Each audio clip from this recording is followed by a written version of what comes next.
அனைத்து நல்லவர்களுக்கும் வணக்கம். ஸோ நேத்து, முந்தா நேத்தெல்லாம் என்ன நடந்துட்டு இருக்குன்னு பார்த்துக்கிட்டே இருக்கீங்க. ஆல்மோஸ்ட் உங்களுக்கு வந்து தெரிஞ்சிருக்கும். தெரியாதவங்களுக்கு சொல்லிடுறேன். ட்ரம்ப் ஏப்ரல் 2ஆம் தேதியிலிருந்து டாரிஃப் வரப்போகுதுப்பா அப்படின்னு சொல்லிட்டு பூச்சாண்டி காமிச்சிட்டே இருந்தாரு. கடைசி நேரத்தில் ரிட்டர்ன் போயிடுவாரு, இல்லை இன்னும் கொஞ்சம் டைம் இன்க்ரீஸ் பண்ணுவாருன்னு நினச்சிக்கிட்டு இருந்தா, இல்லை இங்கே பார் அப்படின்னு சொல்லிட்டு டாரிஃபை ஃபுல்லாக காமிச்சிட்டாரு கையில் தூக்கி. இன்னைக்கு ஏப்ரல் 4ஆம் தேதி வெள்ளிக்கிழமை இந்தியன் மார்க்கெட் எந்த மாதிரி போச்சுன்னு உங்களுக்கு வந்து தெரியும். Nifty, Sensex, bank Nifty and நீங்கள் மற்ற எந்த இண்டெக்ஸஸ் எடுத்து பார்த்தாலுமே ஆல்மோஸ்ட் மேக்ஸிமம் நெகட்டிவ் சைடு தான். இது சரி நமக்கு மட்டும்தான்டா இந்த பிளட் பாத்தா அப்படின்னு வந்து பார்த்தீங்கன்னா அதுதான் கிடையாது. ஆல்மோஸ்ட் உலக நாடுகளில் இருக்கக்கூடிய மேக்ஸிமம் நாடுகள் எல்லாமே வந்து பார்த்தீங்கன்னா இந்த பிளட் பாத் தான் வந்து இருந்துட்டு இருக்கு. சரி, இந்த அளவுக்கு பிளட் பாத் நமக்கெல்லாம் வருதே, உனக்கு வந்தா மட்டும் ரத்தம், எங்களுக்கு வந்தா தக்காளி சட்னியாடா அப்படின்னு சொல்லி யோசிப்பாங்களோ அப்படின்னு சொல்லிட்டு யூஎஸ் மார்க்கெட்டை பார்த்தா அங்கேயுமே சரியான அடி. அதுவும் ஏன்னு வந்து சொல்றேன். ஏன்னா இதை தொடர்ந்து தான் அமெரிக்காவில் ரிசெஷன் வந்துடும், அங்கே ரிசெஷன் வந்தா இந்தியாவுக்கும் செம்ம ஆட்டம் இருக்கும், இங்கேயும் ஐடி ஜாப்ஸ் எல்லாம் போகுன்றது போலன்னு சொல்லிட்டு இருந்தாங்க. அதை பற்றியும் எக்ஸ்பிளைன் பண்றேன். ஃபர்ஸ்ட் விஷயம், இந்த டாரிஃப் என்ன ஏதுன்னு தெரியாதவங்களுக்கு ஷார்ட்டா சொல்லிடுறேன். நீங்க எங்களுக்கு எந்த அளவுக்கு வந்து டாக்ஸ் போடுறீங்களோ நாங்களும் உங்களுக்கு அந்த அளவுக்கு தான் போடுவோம் அப்படின்றது தான் இந்த இடத்துல அவங்க சொன்ன ஒரு விஷயம். சரிங்களா? அதுக்காக என்ன பண்ணியிருக்காருன்னா, எந்தெந்த நாடெல்லாம் எங்களுக்கு அதிகமான டாக்ஸ் போடுறீங்களோ நாங்களும் உங்களுக்கு அந்த அளவுக்கு போடுவோம்னு சொல்லியிருந்தாரு. ஈக்குவலாக போடுவோம், ரெசிப்ரோக்கல் டாரிஃப்னு சொல்லியிருந்தாரு. பட் அதுலேயும் வந்து பார்த்தீங்கன்னா கொஞ்சம் டிஸ்கவுண்ட் பண்ணியிருக்காரு. அது எந்த அளவுக்குன்றது அவரே லிஸ்ட் வந்து கொடுத்துருந்தாரு. அந்த லிஸ்ட் பிரகாரம் பார்க்கும்போது சைனா எங்களுக்கு 67% டாக்ஸ் போடுறாங்க, பட் நாங்கள் எவ்வளோ போடுறோம்? 34% அப்படின்ற மாதிரி சொல்லிட்டு இருக்காங்க. அதே போல் தான் யூரோப்பியன் யூனியன் வந்து பார்த்தீங்கன்னா 20% போட்டிருக்காங்க, வியட்நாமுக்கு 46% போட்டிருக்காங்க, தாய்வானுக்கு 32%, ஜப்பானுக்கு 24%, இந்தியாவுக்கு 26%. ஓகேங்களா? இந்த மாதிரி எல்லா நாடுகளுக்கும் எந்த அளவுக்கான டாக்ஸ், எந்த அளவுக்கான டாரிஃபை வந்து நாங்கள் இப்போ புதுசாக போடுறோம் அப்படின்றத ஃபுல் லிஸ்ட்டை வந்து அவங்க கொடுத்துருந்தாங்க. சரி, இந்த கால்குலேஷன்ஸ்க்கு அவங்க எப்படா வந்தாங்க அப்படின்ற டவுட் எனக்குமே வந்து இருந்தது. ஏன்னா 67% நீங்கள் போடுறீங்க, பட் நாங்கள் உங்களுக்கு 34% தான் போடுறோன்றது போலலாம் சைனாக்கெல்லாம் சொல்லியிருந்தாங்க. அப்போ இது எப்படி வந்து சைனா வந்து 67% போடுறாங்களான்னா அது அந்த மாதிரி இல்லையா. அதுக்கே பெரிய ஃபார்முலாலாம் பயங்கரமாக வந்து ரிலீஸ் பண்ணியிருந்தாங்க. பட் அப்படி இல்லாமல் ஒரு சில எக்ஸ்பர்ட்ஸ் என்ன சொல்லியிருந்தாங்கன்னா, இப்போ இந்தியா அமெரிக்காவுக்கு ஏற்றுமதி பண்ணுறது எவ்வளோடான்னு பார்த்தீங்கன்னா $78 பில்லியன். அதே சமயத்தில் அமெரிக்கா கிட்ட இருந்து இந்தியா எவ்வளோ இறக்குமதி பண்ணுது அப்படின்னு சொல்லி பார்க்குறோம் இல்லையா, அது வந்து பார்த்தீங்கன்னா $40 பில்லியன். ஓகேங்களா? இப்போ இவங்க என்ன பண்ணுறாங்க அப்படின்னா 40 பில்லியன் டிவைடட் பை 78 பில்லியன். ஓகேவா? நம்ம இம்போர்ட் பண்ணுறது அவங்க இம்போர்ட் பண்ணுறதை டிவைட் பண்ணிவிட்டு இன்டூ 100 போட்டு எவ்வளோ வருது? 52 வருதுங்களா? இப்போ இதை டிவைட் பை 2 போட 26. அவ்வளோதான், உங்களுக்கு 26% டேரிஃப் போங்க அப்படின்றது போல் ஒரு மேத்தமெட்டிக்கல், ஒரு மேஜிக்கான ஒரு கால்குலேஷன்ஸ் வந்து போட்டிருக்காங்க. இந்தியாவுக்கு மட்டும் கிடையாது, எல்லா நாடுகளுக்கும் ஆல்மோஸ்ட் இதே டெக்னிக்கை தான் ஃபாலோ பண்ணியிருக்காங்க. ஸோ இது ரிலேட்டடாக வந்து பார்த்தீங்கன்னா நிறைய நாடுகள் வந்து ஆட்சிமை வந்து தெரிவிச்சிருக்காங்க. நிறைய விதமான எதிர்ப்புகளும் வருது. நிறைய பேர் வந்து கிளாரிட்டி கேட்டிருக்காங்க. இன்னும் சரி, நிறைய பேர் வந்து பார்த்தீங்கன்னா இந்தியா போன்ற நாடுகள்லாம் வந்து இன்னும் மௌனமாக தான் இருக்காங்க. பட் என்ன ஏதுன்றதை நாங்கள் இன்னும் பார்த்துக்கிட்டு இருக்கோம். இது எந்த அளவுக்கு ஒர்க் ஆக போகுது, நமக்கு என்ன சாதகமாக இருக்குன்றதெல்லாம் பார்க்க போகிறோன்றது போல தான் ஒரு ஸ்டேட்மெண்ட்டும் வந்து கொடுத்துருந்தாங்க. அண்ட் சுட சுட இன்னொரு விஷயமே இப்போ நடந்திருக்கு. ஏன்னா இப்போ அமெரிக்கா மற்ற நாடுகள் மேலே டாரிஃப் இன்க்ரீஸ் பண்ணது, டாக்ஸ் போட்டதெல்லாம் எந்த அளவுக்கு அவங்களுக்கு அது ஜென்யூனா கரெக்டாக தான் இப்போ பண்ணுறோன்ற மாதிரி அவங்களுக்கு தோணுதோ, இதே மாதிரி மற்ற நாடுகளும் நினச்சா என்ன ஆகுன்ற கேள்விக்கான பதில் இந்த வீடியோவில் கடைசியில் இருக்குது. ஏன்னா இப்போ சுட சுட சைனாவும் அமெரிக்கா மேலே டாக்ஸ் போட்டிருக்காங்க. ஸோ இந்த டாரிஃப் எல்லாம் ஏப்ரல் 9ஆம் தேதியிலிருந்து நடைமுறைக்கு வரும் அப்படின்றது போல இப்போதைக்கு சொல்லியிருக்காங்க. திரும்ப மாறுமா மாறாதன்றது இப்போதைக்கு வந்து தெரியல. ஓகேங்களா? இதையே நான் இவ்வளோ தீர்க்கமாக சொல்கிறேன்னா, அந்த லிஸ்ட்டை வச்சு அவர் ஒரு நாடாக படிச்சுட்டு இருக்கும்போது இந்தியா வரும்போது மட்டும் India very very tough, India very very tough, very very tough. மோடியோட ஃப்ரெண்டு தான், இப்போ தான் ஊருக்கு போனார். பட் இருந்தாலும் அவங்க நமக்கு அதிகமாக போடுறாங்க, அதனால நம்ம போடுறோம் அப்படின்றது போல தான் சொல்லியிருந்தாரு. ஸோ திரும்ப ஏதாச்சும் பேச்சுவார்த்தை நடக்குமா, இல்லை இந்தியா ஏதாச்சும் டேக்ஸ் கம்மி பண்ணுவாங்களா அப்படின்றது போல கொஞ்சம் பொறுத்து இருந்து தான் பார்க்க வேண்டியது இருக்குது. சரி, அப்போ இந்தியா யூஎஸ்க்கு எந்தெந்த செக்டார் மூலியமாக அதிகமாக ஏற்றுமதி பண்ணுறாங்க அப்படின்ற லிஸ்ட்டும் உங்ககிட்ட நீங்கள் வந்து பார்க்கலாம். இதில் அதிகமாக இருக்கக்கூடியது வந்து பார்த்தீங்கன்னா இந்த gems and jewelleries, electronics, pharma products, so இந்த மாதிரி விஷயங்கள் தான். பட் இதுலேயே ஒரு சில விஷயங்கள் என்னென்னு பார்த்தீங்கன்னா செமிகண்டக்டர்ஸ், காப்பர், ஸோ இந்த மாதிரி ஒரு சில விஷயங்களுக்கு இன்னும் அவங்க டாரிஃப் எதுவும் போடல. ஃபார்மா ப்ராடக்ட்ஸ்க்கு வந்து இனிஷியலி எதுவுமே சொல்லாட்டியுமே இதுக்கு பெருசாக ஏதோ இருக்க போகுதுன்றது போல் அதுக்கப்புறம் அனௌன்ஸ் பண்ணியிருக்காங்க. அதுக்கப்புறம் தான் மார்க்கெட் இன்னைக்கு பார்த்தீங்கன்னா ஃபார்மா செக்டாருமே அடிவில் ஆரம்பிச்சிடுச்சு. எல்லா இடத்துலையுமே ஒரு குழப்பம் தான் இருக்குது. பட் இந்த குழப்பம் இங்கே மட்டுமே கிடையாது. ஏன்னு பார்த்தீங்கன்னா ஆஸ்திரேலியா சுற்றி வந்து பார்த்தீங்கன்னா நிறைய சின்ன சின்ன சின்ன தீவுகள்லாம் இருக்குது. அதை சின்ன சின்ன நாடுகளாக வந்து கருதியிருக்காங்க. அந்த நாடுகளில் வந்து பார்த்தீங்கன்னா மக்களே இல்லாத ஒரு நாட்டுக்கு, ஒரு தீவுக்கு டாக்ஸ் போட்டு வச்சுருக்காங்க. சரி, அங்கே யாராச்சும் ஒருத்தனாச்சும் இருக்காங்கன்னு பார்த்தா யாருமே கிடையாது. மனுஷங்களே வாழ்றது இல்லையா, இருக்கிறதே பென்குயின் மட்டும்தான். அங்கேருந்து என்ன ஏற்றுமதி ஆகுதுன்னு தெரியல, அதுக்கு டேக்ஸ் போட்டு வச்சுருக்காங்க. இன்னொரு நாடு இருக்குது, அங்கே இருக்கிறதே மொத்தமே 2000 பேர் தானே அந்த தீவில். அதுக்கு வந்து பார்த்திங்கன்னா ஆஸ்திரேலியாவை விட அதிகமான டேக்ஸ் அங்கே போட்டிருக்காங்க. ஆஸ்திரேலியாவோட பிரைம் மினிஸ்டர் என்ன சொல்கிறாங்கன்னு பார்த்தீங்கன்னா, 29% போட்டிருக்காங்க. பட் அங்க என்ன எக்ஸ்போர்ட் பண்றாங்க அமெரிக்காக்குன்னு தெரியல. கொஞ்சம் டிஸ்கஸ் பண்ண வேண்டியது இருக்கு அப்படின்னு சொல்லி அவரே சொல்லியிருக்கிறார். அண்ட் இந்த லிஸ்ட்ல வந்து பார்த்தீங்கன்னா, ரஷ்யா போன்ற ஒரு சில நாடுகள், ஈராக்கு, அதுக்கப்புறம் வந்து பார்த்தீங்கன்னா, நார்த் கொரியா இந்த நாடுகள்லாம் வந்து இருக்காது. ஏன்னா ஏற்கனவே அவங்களுக்கு வந்து பார்த்தீங்கன்னா, ஒரு சில ஹார்ஷான டாரிஃப்லாம் போட்டிருக்கிறதுனால, இதற்கு மேல தனியா எதுவும் போட வேண்டிய அவசியம் இப்போதைக்கு இல்லன்றது போல தள்ளி வச்சுட்டு இருக்காங்க. அண்ட் ரஷ்யா இப்போ உக்ரைன் வார் கூட இருக்கும்போதெல்லாம் ஏற்கனவே வந்து அவங்க ஒரு சில ரூல்ஸ் எல்லாம் போட்டு எல்லாம் ஸ்டாப் பண்ணியிருந்தனால அதை பற்றியும் அவங்க பேசல. பட் இந்த மெக்சிகோ, கனடா மேலலாம் ஏற்கனவே 25% டாரிஃப் வந்து போட்டுருந்தாங்க இல்லையா? அதனால அதற்கு மேல இப்போதைக்கு வந்து எதுவுமே இல்லன்றது போல இப்போதைக்கு எந்த ஒரு புது டாரிஃபும் வந்து அனௌன்ஸ் பண்ணல. அப்படி சுத்தி வலிச்சு பார்த்தா கடைசியில அவங்களுக்கு தான் கம்மியா இருக்குது போல.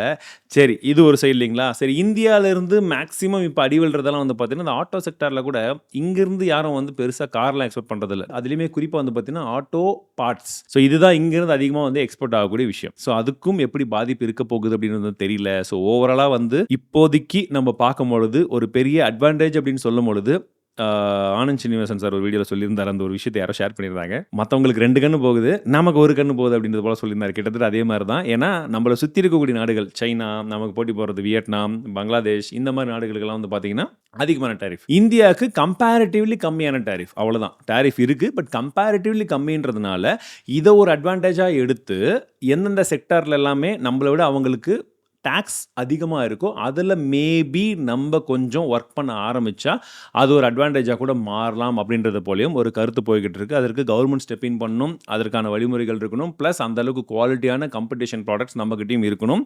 அத வச்சு தான் நம்மளும் எக்ஸ்போர்ட் பண்ண முடியும். ஸோ அதில குறிப்பான ஒரு செக்டார் எதுன்னு பார்த்தீங்கன்னா, டெக்ஸ்டைல் செக்டார். ஏன்னா டெக்ஸ்டைல் செக்டார்ல மிகப்பெரிய காம்படிஷனா வியட்நாமும், பங்களாதேஷும் இருந்தது. இப்ப அங்க அதிகமான டாரிஃப் அப்படின்னும்போது, மேபி இந்தியா பக்கம் கொஞ்சமா திரும்புறதுக்கான வாய்ப்புகள் இருக்கு. இஃப் இன் கேஸ் அது கரெக்ட்டா நம்ம யூஸ் பண்ணிக்கும் பட்சத்தில். வாரன் பஃபட் ரீசெண்டாக சொன்ன மாதிரி தான் டாரிஃப் எல்லாம் ஏற்றுறது இட்ஸ் ஆக்ட் ஆஃப் வார் அப்படின்னு. கிட்டத்தட்ட அதே மாதிரி தான். ஏன்னா இப்போ ஒரு அமெரிக்கர் நார்மலாக வாங்கக்கூடிய பொருட்களுக்கு மேலே இந்த அளவுக்கு டேக்ஸ் போடுறாங்க இம்போர்ட் பண்ணுறதுனாலே அப்படின்னா, அந்த காஸ்ட் எல்லாம் எந்த நாடு அங்கேருந்து எக்ஸ்போர்ட் பண்ணுறாங்களோ அவங்களுக்கு போடுவாங்களா, இல்லை இவங்களுக்கு வச்சுருப்பாங்களான்னு பார்த்தீங்கன்னா, கம்பல்சரி எப்பா நான் எக்ஸ்போர்ட் பண்ணுறேன், உனக்கு வேணும்னா நீ எடுத்துக்கோ அப்படின்னு சொல்லும் பொழுது, அமெரிக்காவில் இம்போர்ட் பண்ணக்கூடிய அந்த கம்பெனிஸ் தான் அந்த காஸ்ட்டை பியர் பண்ணி ஆகணும். அவங்க பியர் பண்ணாங்கன்னா அந்த காஸ்ட்டை யாருக்கிட்ட தட்டுவாங்க? அமெரிக்காவில் இருக்கக்கூடிய காமன் பீப்புளுக்கு தான் அந்த காஸ்ட் ஆல்மோஸ்ட் போய் சேரும். அப்போ அவங்க வாங்கக்கூடிய பிரைசிங், அந்த வாங்கக்கூடிய பொருட்களுடைய பிரைசிங் எல்லாமே இன்க்ரீஸ் ஆக ஆரம்பிச்சிடும். ஸோ அல்டிமேட்லி இன்ஃப்ளேஷன் இன்னும் அதிகமாகிக்கிட்டே போகும். அண்ட் ஏற்கனவே வந்து பார்த்தீங்கன்னா அமெரிக்காவில் ஃபெட் வந்து பார்த்தீங்கன்னா ரேட் கட் பண்ண மாட்டாங்க அப்படின்றத போல சொல்லிட்டு இருந்தாங்க. அண்ட் தொடர்ந்து இந்த மாதிரி காஸ்ட் எல்லாம் இன்க்ரீஸ் ஆகிக்கிட்டே போகுது, இன்னும் இன்ஃப்ளேஷன் அதிகமாகுது அப்படின்ற பட்சத்தில் அங்கே ரேட் கட் வர்றதுக்கான பாசிபிலிட்டிஸும் கம்மியாகும். ஸோ இந்த அளவுக்கு காஸ்ட் எல்லா ப்ராடக்ட்லையுமே ஏற போகுது அப்படின்ற பட்சத்தில் கம்பல்சரி அங்கே இருக்கக்கூடிய அமெரிக்க கம்பெனிகளுடைய பங்குகளுடைய விலையும் கண்டிப்பாக வீழ்ச்சி தான் அடையும். அதுதான் 2 நாளா ஆயிட்டு இருந்தது. அண்ட் இப்போ சுட சுட வந்து பார்த்தீங்கன்னா ஃப்ரைடே ஈவினிங் ஒரு 2-3 இடத்துல நான் ட்வீட்ஸ் வந்து பார்த்திருந்தேன். அதில் என்ன சொல்லியிருந்தாங்கன்னா, இங்கிருந்து எக்ஸ்போர்ட்ஸ் பண்றாங்க இல்லையா அந்த பெரிய பெரிய மேனுஃபேக்சரிங் கம்பெனிஸ், அவங்கலாம் என்ன சொல்லியிருக்காங்கன்னா, இல்லை அங்கே இருக்கக்கூடிய கம்பெனிஸே கூட நாங்கள் அமெரிக்காவில் திரும்ப மேனுஃபேக்சரிங் பண்ண மாட்டோம். ஸோ காஸ்ட் இன்க்ரீஸ் ஆகிறது வேற வழி கிடையாது. அதை ஒன்று நம்ம எந்த இடத்துல இருந்து வாங்குறோமோ அங்கே கொஞ்சம் கம்மி பண்ணணும், மீதி நம்ம தான் பியர் பண்ணி ஆகணுன்ற முடிவுக்கு வந்துட்டாங்க. அது ஏன்னா அமெரிக்காவில் பர் அவர் ஒர்க் பண்ணுறதுக்கான காஸ்ட் ரொம்ப அதிகம். ஏன் சைனா இந்த அளவுக்கு வேகமாக வளர்ந்ததுன்னா அங்கே லேபர் காஸ்ட் கம்மி. ஏன் இந்தியாவில் ஐடி இந்த அளவுக்கு வளர்ந்ததுன்னா இங்கேயுமே லேபர் காஸ்ட் கம்மி. ஸோ திரும்பவும் அமெரிக்காவுக்கு இதெல்லாம் எடுத்துகிட்டு போகணும், அமெரிக்கா வளரணும் அப்படின்னு சொல்லி இந்த அளவுக்குலாம் பிளான் பண்ணாங்கன்னா, அங்கே போயிட்டு கம்பெனி இவங்க வந்து இங்கே 26% டேக்ஸ் கொடுக்குறதே ஃபார் மோர் பெட்டர்னு சொல்லி கொடுப்பாங்களே தவிர, அங்கே போய் மேனுஃபேக்சரிங் யூனிட் செட் பண்ணுறது ஆல்மோஸ்ட் வந்து நிறைய கம்பெனிஸ் இக்னோர் தான் பண்ணுவாங்க because of this particular reason. அதில் முக்கியமான ஒரு கம்பெனி ஆப்பிளும் இருக்குது. ஏன்னா ஆப்பிள் இந்த அளவுக்கு வேகமாக ரொம்ப சீப் லேபர் மூலியமாக தான் வின்ஸ்ட்ரான், ஃபாக்ஸ்கான் போன்ற நிறுவனங்கள் மூலியமாக அடித்து நொறுக்கி தள்ளிட்டு இருந்தாங்க ப்ரொடக்ஷன்ஸ் எல்லாம். அதை எடுத்துகிட்டு போய் அமெரிக்காவில் வச்சாங்கன்னு வச்சுக்கோங்களேன், ஒரு பருப்பும் வேகாது. ஏன்னா ஒவ்வொரு பருப்புக்கும் சார்ஜ் போடுவாங்க. பருப்பு வேகிறதுக்கெல்லாம் சார்ஜ் வரும்போது அவன் எங்கேருந்து விற்பான்? ஏற்கனவே மிஸ்டர் போலாம் தொல்லை தாங்க முடியல. இங்கே 1,50,000 ரூபா இருந்தாலுமே ஃபோன் நல்ல ஃபோனுன்னு சொல்லிட்டு இருக்கும்போது 2,00,000 ரூபா போகும். அப்போ என்ன பண்ணுவோம்? நம்ம வாங்க மாட்டோம்னு நினைப்போம், ஆனால் மற்றவங்கெல்லாம் வாங்கின்னு இருப்பாங்க. அதுதான் கணக்கு. பட் இது எல்லாத்துக்கும் பின்னாடி சொல்லப்போனால், இது எல்லாத்துக்கும் முன்னாடி அடுத்ததாக ஒரு மிகப்பெரிய விஷயம் நடக்கிறதுக்கான ஒரு வாய்ப்பும் இப்போ இந்த ரெசிப்ரோக்கல் டாரிஃப் வந்து உண்டாக்கியிருக்குன்னு சொல்லலாம். என்னன்னு கேட்டிங்கன்னா, ரெசெஷன். எஸ், ரெசெஷன் வரலாம், வராமல் இருக்கலாம், வர்ற மாதிரி இருக்குது, இப்படின்ற மாதிரி தான் இப்போ ரீசெண்ட் டைம்ஸில் போயிட்டு இருந்ததே தவிர, இப்போ இந்த டாரிஃப் வரனால ப்ரைஸிங் இன்க்ரீஸ் ஆகிறதுனால இதெல்லாம் சுற்றி பார்க்கும்பொழுது கண்டிப்பாக ரெசெஷன் வரக்கூடிய வாய்ப்புகள் இன்னுமே அதிகமாக இருக்குது அப்படின்றது போல் நான் சொல்லலை. உலக நாடுகள் நிறைய பேர் சொல்லியிருக்காங்க. அதுலேயும் குறிப்பாக வந்து பார்த்திங்கன்னா கோல்ட்மேன் சாக்ஸ்லாம் வந்து பார்த்தீங்கன்னா 35% ரிசெஷன் வருவதற்கான வாய்ப்புகள் இருக்குன்றது போல ப்ரிடிக்ட் பண்ணியிருக்காங்க. ஏன் இது இவ்வளோ பெருசுன்னா, இவங்க இதுக்கு முன்னாடி எக்ஸ்பெக்ட் பண்ணது வெறும் 20% சான்ஸ் தான்ப்பா இருக்குன்னு சொல்லிட்டு இருந்தாங்க. பட் இந்த மூவ் வந்த உடனே 35% சான்ஸுக்கு போயிட்டாங்க. வெறும் கோல்ட்மேன் மட்டும் தான் சொன்னாங்கன்னு பார்த்தீங்கன்னா அதான் கிடையாது. ஜேபி மோகனும் வந்து சொல்லியிருக்காங்க, எஸ் குளோபலாகவே ரிசெஷன் வர்றதுக்கான வாய்ப்புகள் இருக்குது. இவங்க வெறும் யூஎஸ்க்கு மட்டும் சொல்ல கிடையாது, குளோபலாகவே சொல்லியிருக்காங்க. ஏன்னா நல்லா தெளிவாக புரிஞ்சுக்கோங்க, ஒருவேளை அமெரிக்காவில் ரிசெஷன் வருது அப்படின்ற பட்சத்தில் அந்த இடத்துல பொருளாதாரம் வீக் ஆச்சு அப்படின்னா அமெரிக்காவை நம்பி இருக்கக்கூடிய நாடுகள், அமெரிக்காவுக்கு மிக முக்கியமாக ஏற்றுமதி பண்ணக்கூடிய நாடுகளில் இந்தியாவும் ஒரு நாடாக இருக்குது, ஸ்பெஷலி இன் ஐடி செக்டர்ஸ். அதனால தான் இந்தியாவில் வந்து பார்த்தீங்கன்னா ஐடி செக்டர் இப்போ ஆல்மோஸ்ட் ஆல்ரெடி விழ ஆரம்பிச்சிருச்சு, பயங்கரமாக விழுந்துக்கிட்டே இருக்குது. ஒரு சைடில் ஏஐடைய ரெவல்யூஷன் போய்கிட்டு இருக்கு, இன்னொரு சைடில் இங்கெல்லாம் பார்த்தீங்கன்னா பெரிய பெரிய கம்பெனிஸ்லாம் இப்போ ஹையரிங்கே பண்ணுறது கிடையாது. என் ஃப்ரெண்ட்ஸ் ஒரு சில பேர்லாம் பெரிய பெரிய ஐடிஸில் நல்ல டாப் பொசிஷனில் இருக்கிறவங்களுக்கே ஜாப் இருக்குமா என்னன்ற அந்த ஒரு பெரிய கன்ஃபியூஷன் வந்து போய்கிட்டு இருக்கு. அப்படி இருக்கும் பட்சத்தில் அமெரிக்காவில் ரிசெஷன் வருது அப்படின்னா ஆல்மோஸ்ட் ஜாப் கட் கம்பல்சரி ஆகிடும். ஏன்னா வரக்கூடியதில் இங்கே டேக்ஸு, அந்த சைடில் ரிசெஷன், இதெல்லாம் சேர்த்து பார்க்கும்போது பெரிய அடி இந்தியன் ஐடி செக்டருக்கு தான். அண்ட் இப்போ இந்த காலகட்டம் எந்த அளவுக்கு பெரிய விஷயம் அப்படின்னா, இந்த சார்ட்டை பாருங்க, எக்கனாமிக் பாலிசி அன்சர்டனிட்டி இண்டெக்ஸ் அப்படின்னு சொல்லக்கூடிய ஒரு விஷயத்தின் மூலிமா பார்க்கும்பொழுது ட்ரம்ப்புடைய இந்த டேரிஃப் ஆல்மோஸ்ட் 2020 கோவிட் லெவலுக்கு ஒரு அன்சர்டனிட்டி இருக்குது அப்படின்றத இங்கே வந்து நிரூபிச்சிருக்கு. ஸோ இதனால நம்ம ரொம்ப பயப்படணுமா அப்படின்னா, ஒரு சைடில் என்ன விஷயம் நடக்குதுன்றதை பற்றி நீங்கள் தெரிஞ்சுக்கோங்க. ஏன்னா நம்மளை சுற்றி இருக்கக்கூடிய எல்லா கம்பெனிஸுமே almost depend on each other அப்படின்னும் போது வெவ்வேறு கண்ட்ரீஸை பொறுத்த வரைக்கும். ஸோ இந்த ஜியோ பொலிட்டிக்கல் விஷயங்களும் என்னன்றதை பற்றி நம்ம தெரிஞ்சுக்கணும். ஒன்று. ரெண்டாவது விஷயம் என்னென்னு பார்த்தீங்கன்னா, இஃப் இன் கேஸ் உங்களுக்கு ஒரு நல்ல பையிங் ஆப்பர்ச்சுனிட்டி வருது அப்படின்னா இதெல்லாம் எப்படி பேன் அவுட் ஆகுது, இந்தியா எப்படி யூஸ் பண்ண போகிறாங்க, இல்லை இவங்க இந்தியா வந்து இன்னும் டேரிஃபை கம்மி பண்ணுறதன் மூலியமாக அவங்களுக்கு ஏதாச்சும் கொடுக்க போகிறாங்களா, எப்படி பேச்சுவார்த்தை நடக்க போகுதுன்றதை பொறுத்து நமக்கு இப்போ மார்க்கெட் அடிக்க ஆரம்பிக்குது. ஒரு சில கம்பெனிஸ் எல்லாம் ரீசெண்ட் டைமில் வந்த கரெக்ஷன்லேயே வந்து பார்த்தீங்கன்னா வேல்யூவேஷன்ஸ் கொஞ்சம் நல்லா வர ஆரம்பிச்சிடுச்சு, இன்க்ளூடிங் நிஃப்டி.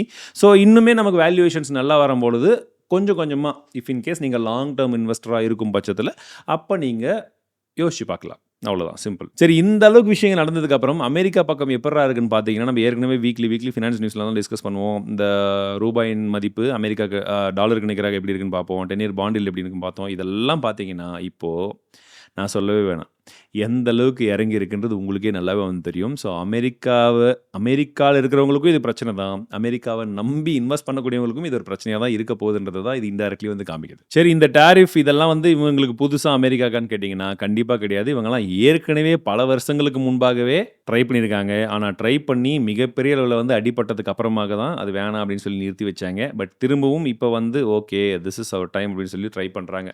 ஒரு 100 வருஷத்துக்கு முன்னாடி அவங்க ட்ரை பண்ணது. அதனால் இப்போ ஏதாச்சும் மாறுமா அப்படின்னு ட்ரை பண்ணுறாங்க போல். இருந்தாலும் உங்களுடைய கருத்துக்கள் என்னன்றதை ஷேர் பண்ணுங்க. இப்போ சுட சுட சைனீஸ் அரசாங்கமும் அமெரிக்கா மேலே ஒரு சில ரெஸ்ட்ரிக்ஷன்ஸ், ஒரு சில டேரிஃபை வந்து கொண்டு வந்திருக்காங்க. எஸ், எப்படி நீங்கள் எங்களுக்கு டேரிஃப் இன்க்ரீஸ் பண்ணீங்களோ நாங்களும் ஏற்ற போகிறோம். ஏன்னா இது வந்து குளோபல் ட்ரேட் அக்ரிமெண்ட்டுக்கு எதிரானது நீங்கள் பண்ணுறதுன்றத போல் அவங்க சொல்லி பார்த்தாங்க, எடுங்கன்னு சொன்னாங்க. பட் இவங்க கேட்குற மாதிரி இல்லை. இன்றைக்கி எப்படி வந்து அவங்க அனௌன்ஸ் பண்ணாங்களோ நாங்களும் அனௌன்ஸ் பண்ணுறோம். 34% டேரிஃப் வந்து இன்க்ரீஸ் பண்ணியிருக்காங்க.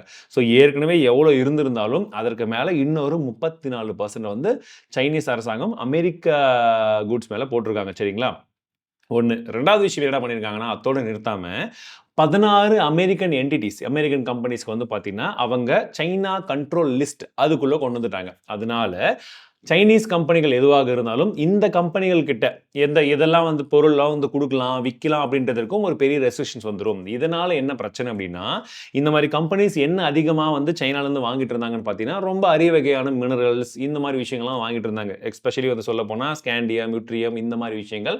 இதெல்லாம் எதுக்கு ரொம்ப முக்கியம் அப்படின்னு வந்து பார்த்தீங்கன்னா, இந்த செமிகண்டக்டர் மேனுஃபேக்சரிங், அதுக்கப்புறம் வந்து பார்த்தீங்கன்னா இவி வெஹிக்கல்ஸ் இந்த மாதிரி விஷயங்களுக்கு.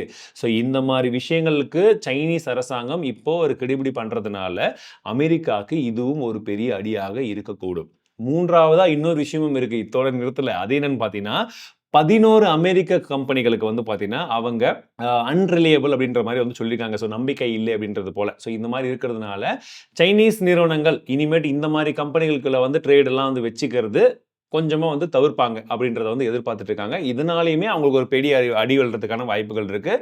அண்ட் இந்த மாதிரி விழுறதுக்கான சான்ஸ் இருக்கும் போது அந்த பெரிய பெரிய கம்பெனிஸ்க்கான குளோபல் செயின்ஸ் எல்லாம் இருக்குது பார்த்தீங்களா, அதெல்லாம் வந்து பெரிய அளவில் பாதிக்கப்படும். இதனால் அமெரிக்காவுக்கு ஒரு பெரிய லாஸ் இருக்கும். அண்ட் ஃபைனலி ஏற்கனவே அமெரிக்கா பண்ணதுலேயே உலக நாடுகள் ஃபுல்லாக ரெட்டில் மிதந்துட்டு இருக்காங்க, இன்க்ளூடிங் அமெரிக்காவும். அண்ட் இப்போ சைனா திரும்ப பதிலடி கொடுக்கறதுனால என்ன ஆக போகுதுன்னு வந்து பார்த்தீங்கன்னா, இது இன்னுமே பெருசாக வந்து ப்ளீட் ஆக போகுது.